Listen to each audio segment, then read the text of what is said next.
Shalom bien-aimés, nous sommes réunis aujourd'hui dans le cadre de notre émission avec l'émission Cœur à Cœur et dans le cadre de l'enseignement sur la parole que je vais présenter, qui est les 7 fêtes de l'Éternel. Les 7 fêtes de l'Éternel. Alléluia. Donc, je remercie donc tous les serviteurs et servantes de Dieu qui nous suivent, bien sûr, dans l'émission Cœur à Cœur.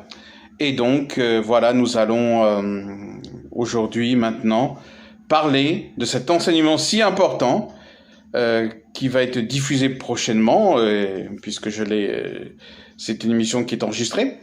Et donc, vous pourrez donc la visualiser par l'émission Cœur à Cœur, auquel je suis un des membres participants, et donc où nous pourrons donc ensemble recevoir la bonne parole du Seigneur. Alléluia. Merci Seigneur de ce temps que tu nous accordes, au nom de Yeshua HaMashiach, de pouvoir écouter ta parole. Merci Seigneur, nous voulons te rendre toute la gloire en ce jour. Au nom de Yeshua HaMashiach, que ton nom saint soit béni. Au nom de Jésus-Christ, nous t'avons prié. Amen. Donc, le thème qui est abordé aujourd'hui, c'est les 7 fêtes de l'Éternel. Alors donc, nous allons prendre plusieurs passages, et notamment Lévitique, qui seront dans Lévitique 23, du verset 2 au verset 34. Parle aux enfants d'Israël, et tu leur diras, les fêtes de l'Éternel que vous publierez seront de saintes convocations. Voici quelles sont mes fêtes. Voici les fêtes de l'Éternel, les saintes convocations que vous publierez à leur temps fixé. Le premier mois, le 14e jour du mois, entre les 2 soirs, ce sera la Pâque de l'Éternel. Et le 15e jour de ce mois, ce sera la fête des pains sans levain, en l'honneur de l'Éternel. Vous mangerez pendant 7 jours des pains sans levain. Parle aux enfants d'Israël et tu leur diras, quand vous serez entrés dans le pays que je vous donne, et que vous y ferez la moisson, vous apporterez au sacrificateur une gerbe prémisse de notre moisson, depuis le lendemain du Shabbat, du jour où vous apporterez la gerbe pour être agitée du côté de l'autre, vous compterez 7 semaines entières. Vous compterez 50 jours jusqu'au lendemain du 7e Shabbat, et vous ferez à l'Éternel une offrande nouvelle. Parle aux enfants d'Israël, et dis le 7e mois, le premier jour du mois, vous aurez un jour de repos publié au son des trompettes, et une sainte convocation. Le 10e jour de ce 7e mois, ce sera le jour des expiations. Vous aurez une sainte convocation, vous humilierez vos âmes, et vous offrirez à l'Éternel des sacrifices consumés par le feu. Vous ne ferez aucun ouvrage ce jour-là, car c'est le jour des expiations, où doit être fait pour vous l'expiation devant l'Éternel votre Dieu. Parle aux enfants d'Israël et dis, le 15e jour de ce 7e mois, ce sera la fête des tabernacles en l'honneur de l'Éternel pendant 7 jours. Voilà, nous avons mis le cadre qui est donc Lévitique 23 du verset 2 au verset 34.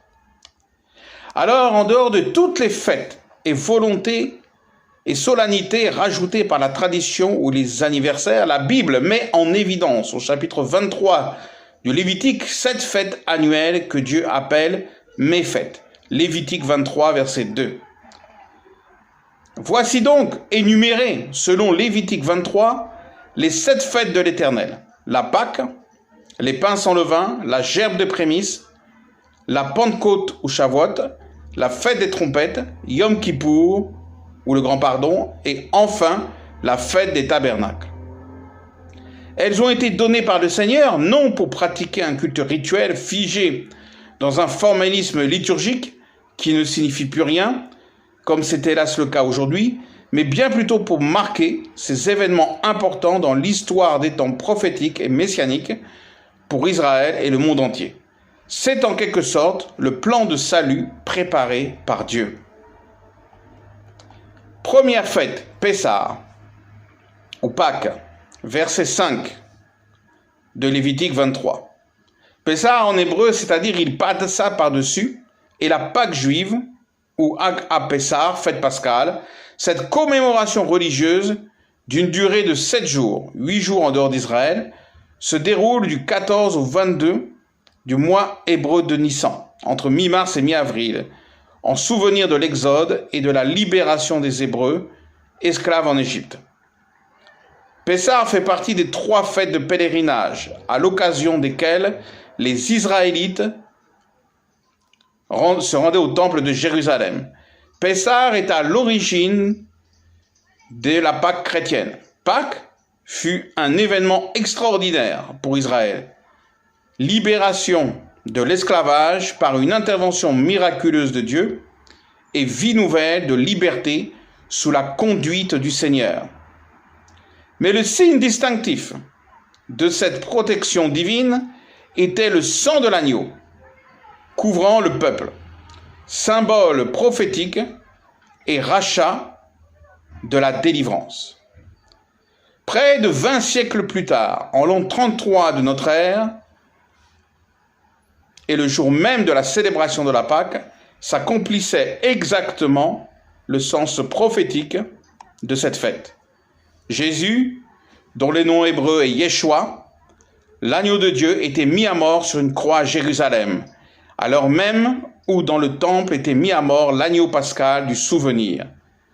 Pour chaque famille qui allait célébrer le Seder, le repas de la Pâque, sa mort marquait la libération de tous ceux qui, l'ayant connu comme l'envoyé de Dieu, le Messie annoncé par les prophètes, ont compris que son sang les purifiait et les libérait de leurs péchés. N'est-ce pas ce que le prophète Isaïe avait annoncé dans le 53e chapitre?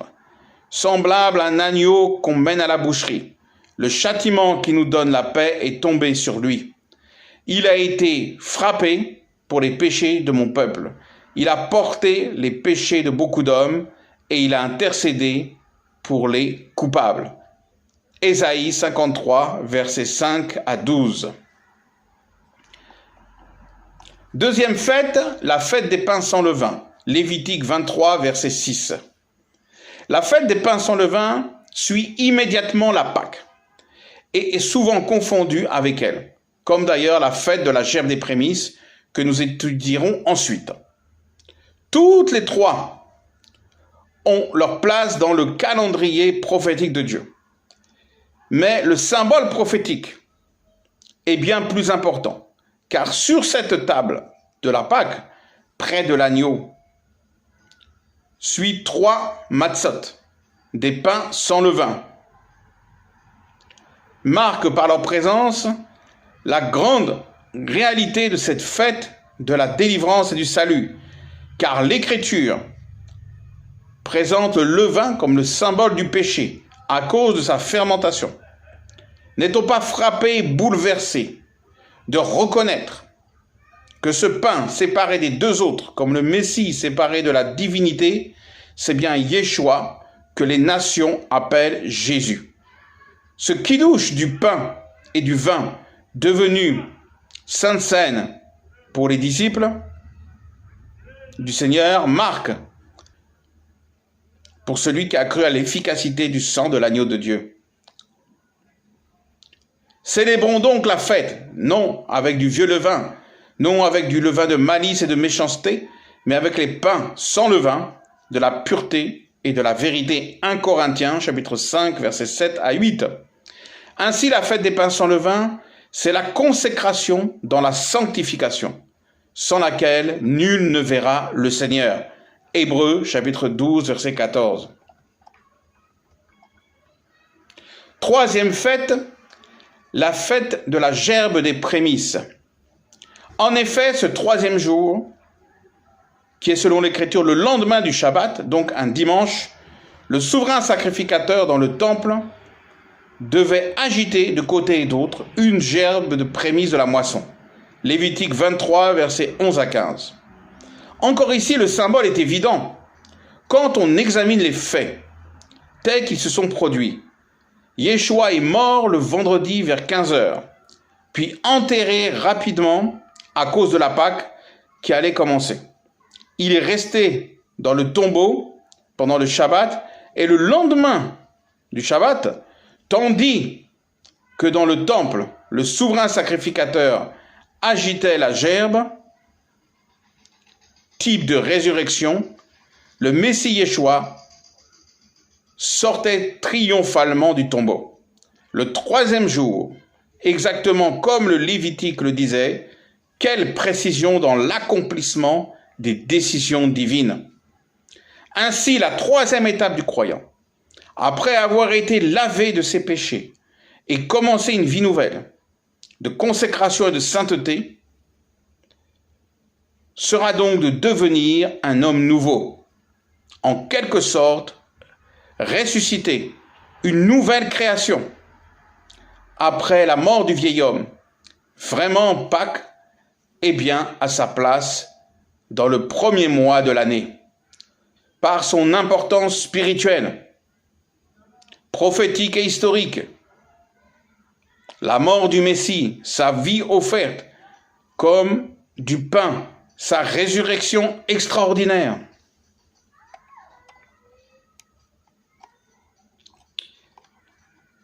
Quatrième fête, la fête de la Pentecôte, ou Shavuot. Lévitique 23, versets 15 et 16. Shavuot, en hébreu, est une fête religieuse juive célébrée le 6 du mois juif de Sivan, entre avril et mai, voire des fois en juin, d'après le récit biblique. Shavuot commémore le souvenir du don de la Torah et des 10 commandements aux Israélites, arrivés au mont Sinaï, 7 semaines après avoir quitté l'esclavage en Égypte. Avec Sukkot et Pessah, Shavuot est l'une des 3 fêtes de pèlerinage marquant l'année juive.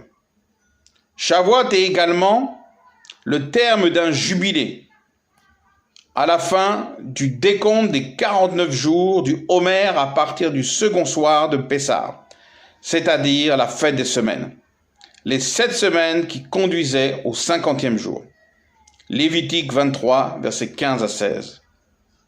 Ce grand jour de Pentecôte, 50 jours après la résurrection du Messie Yeshua, 120 disciples du Messie sont eux aussi rassemblés dans la même chambre haute où a lieu le Seder de la Pâque avec le Seigneur. Il y a 10 jours qu'ils attendent là ce que le Seigneur leur a promis avant son départ vers les cieux. Vous recevrez, leur avait-il dit, une puissance, le Saint-Esprit, la Ruach Kodesh, survenant sur vous, et vous serez mes témoins de Jérusalem, dans toute la Judée, dans la Samarie et jusqu'aux extrémités de la terre. Actes, chapitre 1, verset 8. En un instant, une vieille prophétie vient de s'accomplir.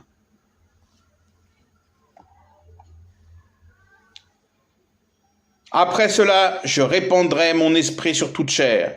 Vos fils et vos filles prophétiseront. Vos vieillards auront des songes et vos jeunes gens des visions. Dans ces jours-là, je répandrai mon esprit. Alors quiconque invoquera le nom de l'Éternel sera sauvé. Joël 2, 28 à 32. Remarquons que la foule assemblée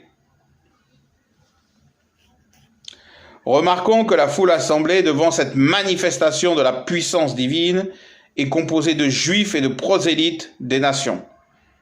Les 2 pains présentés par le souverain sacrificateur, les juifs et les gentils. Tous pécheurs, les pains avec du levain, mais entrant dans la même grâce et le même pardon, car les 2, il n'en a fait qu'un. Lui, Jésus, a renversé le mur de séparation, Éphésiens 2, 14 à 15. Cette quatrième étape, le baptême du Saint-Esprit, est une nécessité pour celui qui est né de nouveau.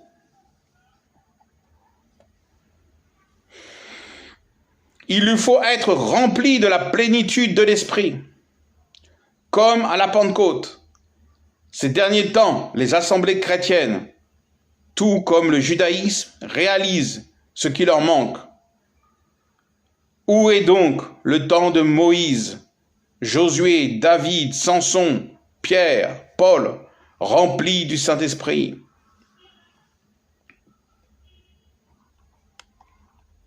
Cinquième fête, la fête des trompettes. Yom Teruah, Lévitique 23, verset 24. La fête des trompettes est appelée faussement Rosh Hashanah, ou fête aux têtes de l'année. Ce qui n'est pas du tout le cas, puisqu'elle est la cinquième fête placée au 7e mois de l'année religieux, selon Dieu. En réalité, la tête de l'année, c'est Pâques, où Dieu dit « Ce mois-ci, le mois de Nissan, sera pour vous le premier des mois de l'année. » Exode, chapitre 12, verset 1. De quel droit la tradition se permet-elle de transformer la parole de Dieu? Le son de la trompette, Teruah, signifie, d'après sa racine hébraïque, le réveil, un signal qui doit provoquer l'attention et réveiller celui qui l'entend. Le chauffard, qui est employé comme trompette jusqu'à ce jour par le peuple d'Israël, est une corne de bélier, dont le son retentissant, dont le son puissant, profondément poignant, garde une portée prophétique, tout en marquant des événements graves et importants. Le chauffard retentit pour certaines fêtes, ou convocations exceptionnelles, ou encore dans de graves dangers. Nombre 10, 9 à 10. La prophétie parle beaucoup de la trompette, surtout en ce qui concerne les temps de la fin. Le rétablissement d'Israël en 1948 est la conséquence de ce grand coup de trompette dont Isaïe le prophète a parlé. En ce temps-là, l'Éternel secoura les fruits depuis le cours du fleuve jusqu'au torrent d'Égypte, et vous serez ramassés un à un, enfants d'Israël. En ce jour, on sonnera de la grande trompette, Shofar Gadol. Et reviendront ceux qui étaient exilés, Isaïe 27, versets 12 à 13. Ce grand son de la trompette, qui a produit un tel mouvement sur les eaux, selon la prophétie d'Ézéchiel 37, versets 1 à 14. Cette résurrection prophétique et ce retour au pays promis s'appelle le sionisme, lequel a été voulu et préparé par Dieu. Nous sommes prophétiquement, historiquement, à l'époque des trompettes, sur le retour du Messie est proche. Et c'est en prévision de ce temps-là que le prophète Amos disait très justement « Prépare-toi à la rencontre de ton Dieu, ô Israël » Amos, chapitre 4, verset 12. Sixième fête, Yom Kippour, le jour du grand pardon, ou des expiations, verset 27. Yom Kippour, jour des expiations, est le nom officiel de la célébration juive, également connu comme le jour du grand pardon. Ce jour hautement solennel est l'un des plus, sinon le plus redoutable des jours redoutables. A lieu le 10e jour du mois de Tishri dans le calendrier hébreu. La Bible appelle ce jour Yom HaKippourim. Le 10e jour du 7e mois, ce sera pour vous une sainte convocation. Vous vous mortifierez vos âmes. Lévitique 23, verset 27. On observe ce jour un jeûne de 25 heures, au cours duquel on prie avec une ferveur toute particulière. Ce jeûne, contrairement aux autres jeûnes privés ou publics, est le seul à avoir préséance sur le Shabbat. Grand pardon avec la pensée biblique que l'expiation, les sacrifices, produit le pardon. C'est la fête la plus importante pour le peuple d'Israël, car elle devait normalement apporter le pardon de Dieu au peuple. À l'époque du temple, ce pardon divin ne devenait effectif que quand le souverain sacrificateur avait pénétré dans le lieu très saint avec le sang des victimes expiatoires. Sans effusion de sang, il n'y a pas de pardon, dit l'Écriture. Mais depuis près de 20 siècles, le Yom Kippour a perdu son sens, son vrai sens et sa vraie valeur. Les sacrifices ont cessé depuis la destruction du temple en l'an 70. Il n'y a donc plus de sang et évidemment, il n'y a plus de pardon malheureusement. Les chefs religieux ont bien essayé de remplacer cet état de choses en prétendant que la prière remplaçait les sacrifices. Mais cela est tout à fait faux. Certains l'ont si bien compris qu'ils ont essayé de remplacer les sacrifices manquants du temple par le sacrifice de volaille. Mais y a-t-il un seul passage de l'Écriture qui dit que le sang d'une poule ou d'un coq produise expiation? De plus, les sacrifices devaient obligatoirement avoir lieu dans le temple, ce qui n'est plus le cas depuis la destruction du temple.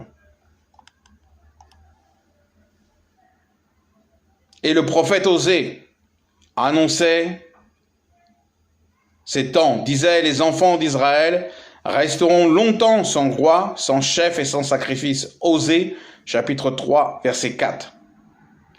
C'est Dieu qui a ordonné ce Yom Kippour et les sacrifices qui devaient l'accompagner. Et pourtant, il a permis la destruction du temple et enlevé ainsi les moyens de pratiquer les sacrifices de ce même Yom Kippour.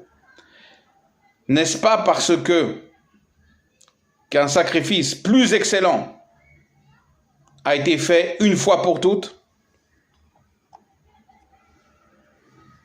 Oui, la mort expiatoire de Yeshua le Messie, Jésus-Christ de Nazareth, que les nations appellent Jésus-Christ. Pour nous tous, croyants juifs ou gens de toute race, notre grand pardon est un fait acquis depuis le jour où, réalisant nos péchés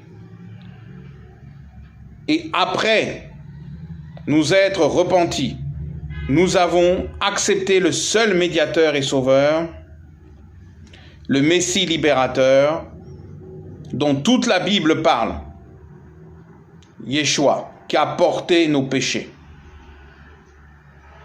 a payé de son sang le prix de notre rédemption et nous permet de commencer une étape nouvelle.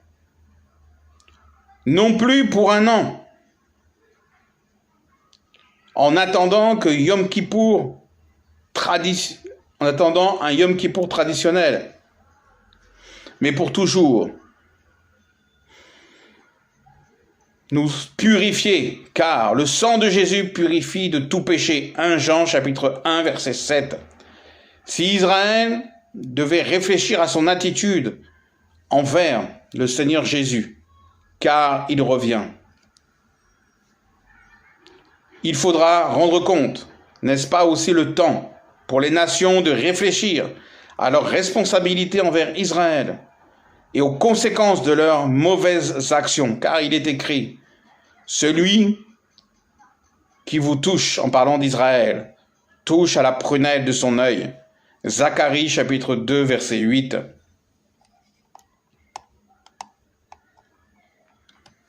La 7e et dernière fête que nous aborderons pour notre enseignement, c'est la fête de Sukkot, fête des tabernacles ou fête des tentes.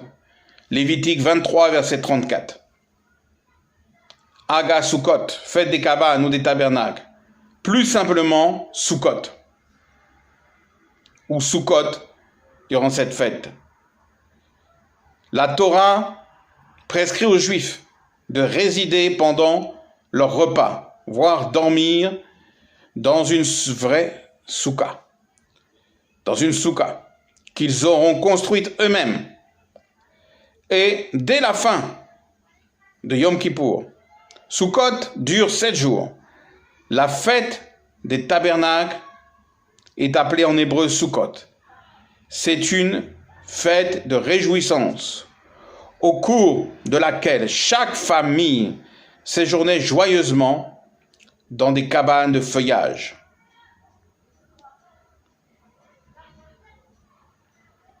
Se réjouissant paisiblement en chantant la louange de Dieu.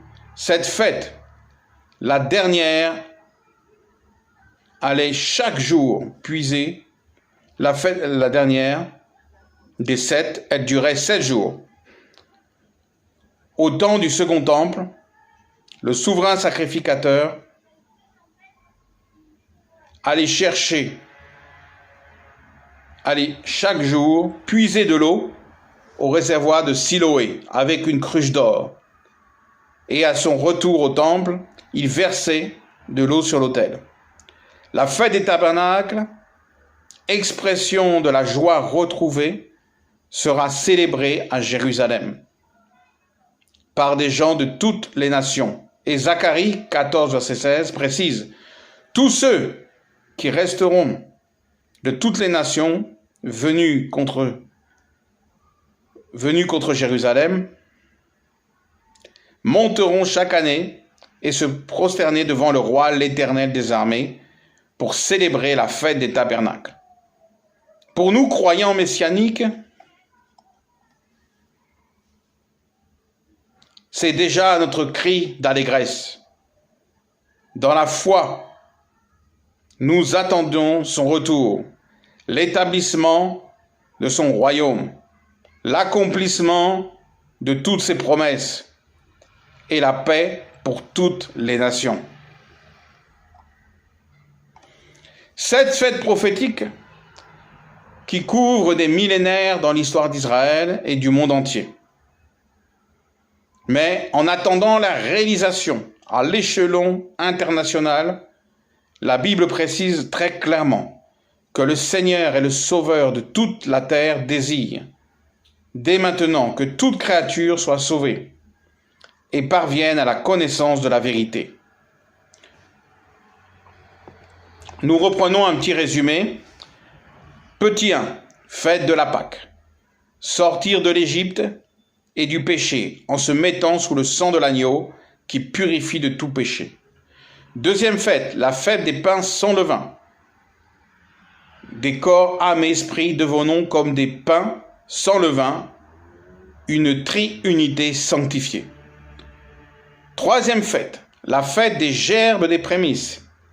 Devenir une nouvelle créature, une gerbe nouvelle au service du Seigneur. La fête de Shavuot, la Pentecôte, remplie de l'Esprit Saint et dans la plénitude de la force divine. Cinquième fête, la fête des trompettes. Être un témoin capable d'employer la trompette, la Bible, et de faire retentir dans sa vie. Sixième fête, la fête de Yom Kippour. Capable de se repentir et de s'humilier, afin que le Seigneur pose ses pieds dans nos cœurs et y installe son règne. Septième fête, la fête des tabernacles. Une vie de joie, de paix, apportant la bénédiction et la grâce divine partout où le Seigneur nous place comme témoins, pour faire respirer autour de nous le parfum du Messie. Nous sommes en effet pour Dieu la bonne odeur de Christ, le Messie parmi ceux qui sont sauvés et parmi ceux qui périssent, odeur de vie donnant la vie. 2 Corinthiens chapitre 2 versets 15 à 16. Merci bien-aimés de nous avoir écoutés pour cet enseignement formidable des 7 fêtes de l'Éternel. Voilà.